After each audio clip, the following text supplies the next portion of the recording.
এখানে যে কম্পোজিশনটা আছে আমাদের হাউসে, সেখানে চিন্তা চেতনার নানা ডাইভার্সিফিকেশন।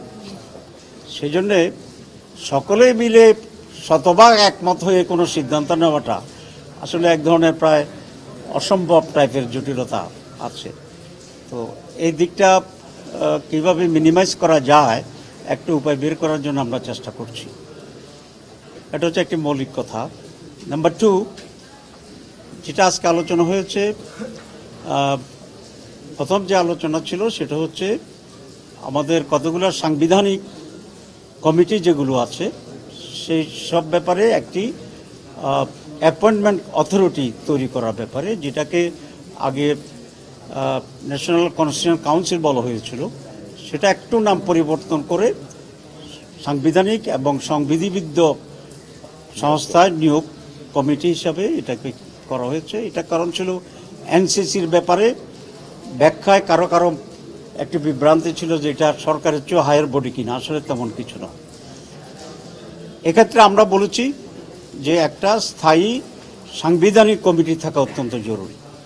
বর্তমান যে পদ্ধতিটি আছে সেটাও সাংবিধানিক কমিটিগুলো কিন্তু স্বাধীন, এটা কোনো এক্সিকিউটিভ বডির উপরে ডিপেন্ডেন্ট না।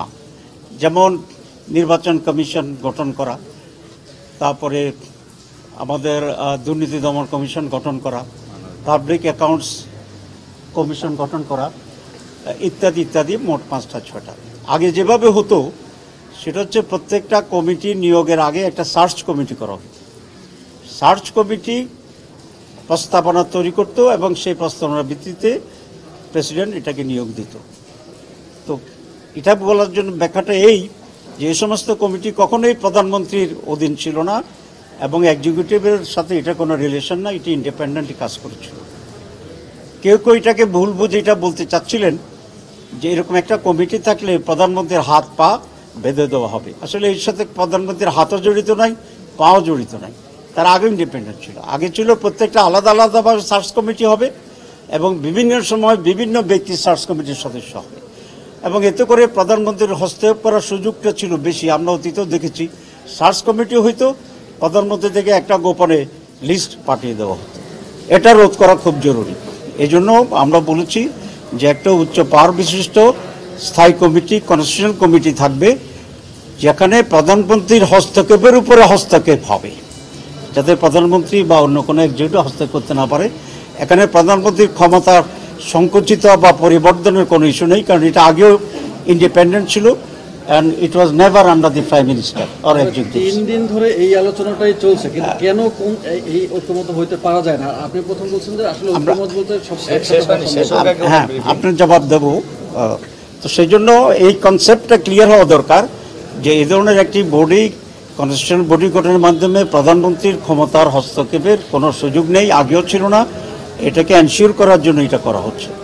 2, এটার যে কম্পোজিশন, সেই কম্পোজিশনটাও এখানে ব্যালেন্স করা আছে। যেমন প্রধানমন্ত্রী এটা মেম্বার থাকবেন, লিডার অফ দি অপোজিশন এটা মেম্বার থাকবেন, স্পিকার যদি আপার হাউস থাকে তাহলে আপার হাউস এবং লোয়ার হাউসের স্পিকার থাকবেন, প্রধান বিচারপতিকে রাখা হয়েছিল, এটা আমরা মাইনাস করেছি, একদিন বলেছিলাম। তার একজন প্রতিনিধি হিসাবে সুপ্রিম কোর্টের একজন বিচারপতি থাকবেন এবং প্রেসিডেন্টকে প্রস্তাব করা হয়েছিল অরিজিনালি, এটা আমরা নাকচ করেছি, সকলে একমত হয়েছে। প্রেসিডেন্টের পক্ষ থেকে একজন প্রতিনিধি এখানে থাকবেন। সুতরাং এখানে গভর্নমেন্টও আছে, গভর্নমেন্টের বিরোধী যারা তারাও আছে এবং আরও দেশের রেসপেক্টেবল পার্সোনালিটিজ এখানে কম্বিনেশন আছে। এটা আমরা দেশের জন্য অত্যন্ত জরুরি মনে করি।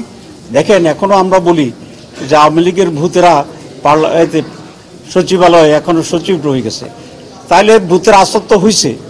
এখন ভূতের আসরমুক্ত, নিরপেক্ষ, যোগ্য, মেধাবী, ডিজার্ভিং লোকেরা যেন এই সমস্ত জায়গায় অ্যাপয়েন্টমেন্ট পায়, সেই জন্যই আমরা পজিশন এবং আরও রেসপেক্টেবল লোকদেরকে নিয়ে একটা ব্যালেন্সড কনস্টিটিউশনাল কমিটি গঠনের প্রস্তাব দিয়েছি। এটার সাথে আমরা একমত। এটা হচ্ছে না, এই জন্যই বলেছি এখানে বিএনপির আপত্তি আছে। বিএনপি কনস্টিটিউশনাল কমিটি এরকম গঠন করুক, এটা তারা এগ্রি করছে না।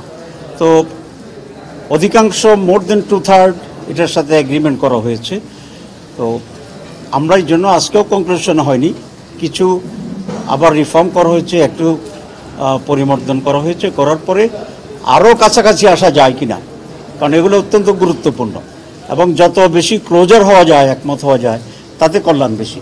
এই জন্য আমি রিফর্মস কমিটি যারা আছে পরিচালক, তাকেও আমি ধন্যবাদ জানাই যে সে অধিকতর ধৈর্য সহ স্মুথনেস সাথে গভর্নমেন্টের সাথে, নিরপেক্ষর সাথে সকল স্টেক হোল্ডাররা এটা মেনে নেবেন।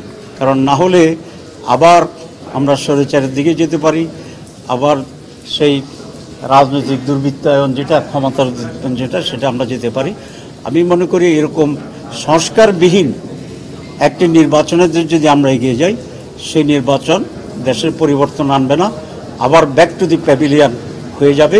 এবং এরকম অনিশ্চিত নির্বাচনে দেশের মানুষ যাবে কি না, সেটা মানুষকে আবার ভাবতে হবে।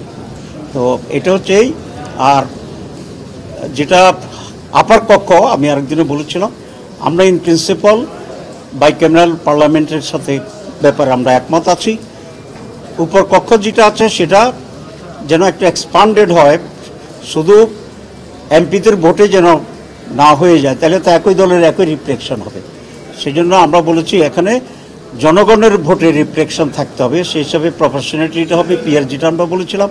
এখানেও মোর দ্যান 2/3 ইতিমধ্যেই মত প্রকাশ করেছেন পজিটিভলি, বাকিটা এখন আলোচনা প্রভাবন আছে। একটু ডিফিকাল্ট হলেও time will solve I think, এবং ন্যাশনাল ইন্টারেস্টের ব্যাপারে আমরা সকল রাজনৈতিক দলেরা ঐক্যবদ্ধ হইতে হবে, এটাই দেশের জন্য প্রয়োজন এবং কল্যাণ।